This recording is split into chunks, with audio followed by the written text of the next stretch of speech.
Greetings! I am Hope, an 11 Labs generated voice introducing this video for Spotify or YouTube.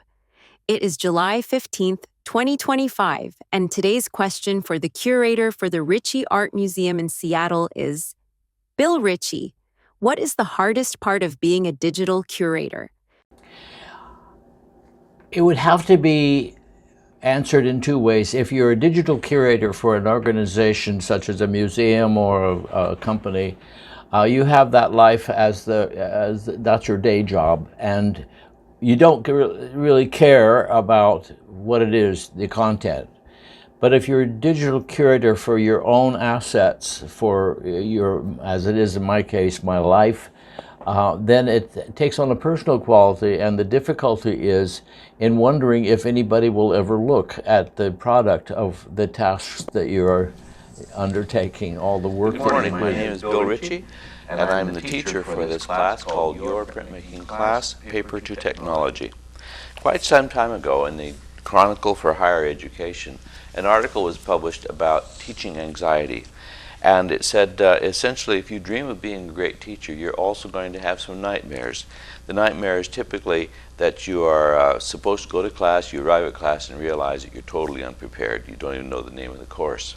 This is a good thing because actually I'm right in the process now of outlining a class that I've never taught, and I don't know the students and I don't know when it's going to be. So it's a living nightmare. But it's a good thing too, because in doing it this way and being under that kind of pressure, I can begin with the end in mind, and that is to produce a digital versatile disc called Your Printmaking Class, Paper to Technology. I've been working very hard on a game called Emeralda, and Emeralda will be the clue to the beginning of this game, or I should say course. Of course it's a class. We're going to end up with a DVD, a digital versatile disc. That's the technology part. That's what we do in the afternoons. In the mornings we do traditional art, printmaking specifically, and I focus on a technique called, by different names, mokuhanga, sosakuhanga, but most people call it Japanese woodblock printmaking.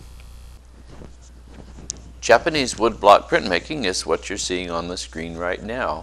In this 1980 videotape from my archives, it's a tape of Akira Kurosaki. He's one of my teachers.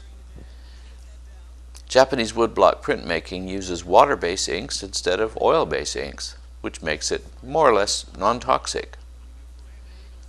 The ink is brushed on with a brush. The paper is put on the block, and it's printed with a hand tool called a baren. That's going to be the focus of your printmaking class in the mornings.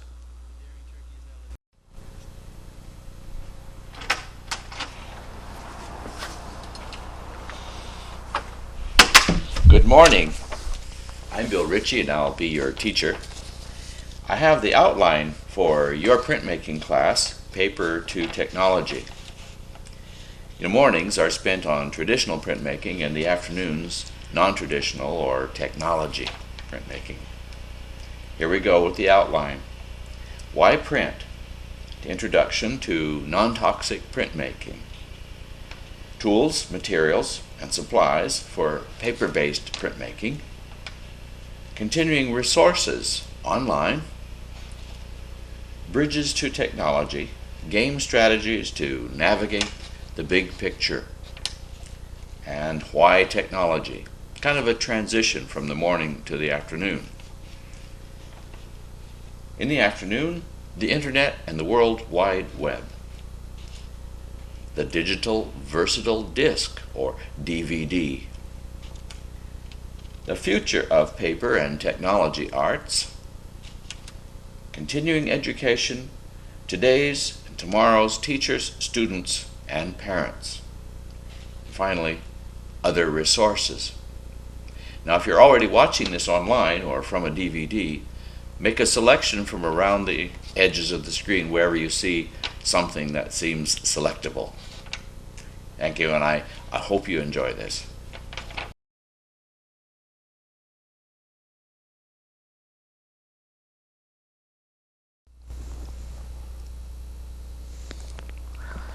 I love my artwork. This is my work from 1982 to print. 10 steps to printmaking. Don't I wish it were that simple? Actually now with the World Wide Web, the internet, digital versatile disk, the old technologies can be sometimes broken down into 10 simple steps, but it isn't that simple. And that's why I invented Emeralda, which is kind of the backbone for your printmaking class, Paper to Technology. Emeralda is a fantasy game, a role-playing game, and the 10 steps are actually 10 islands in the Great Lake in the region of Emeralda that I dreamed up.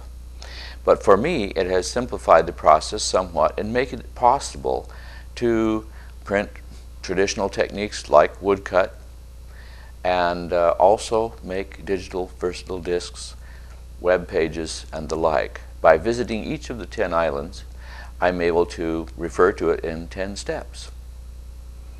I hope you can learn more by checking out the outline and the Getting Started pages if you have not yet already done that.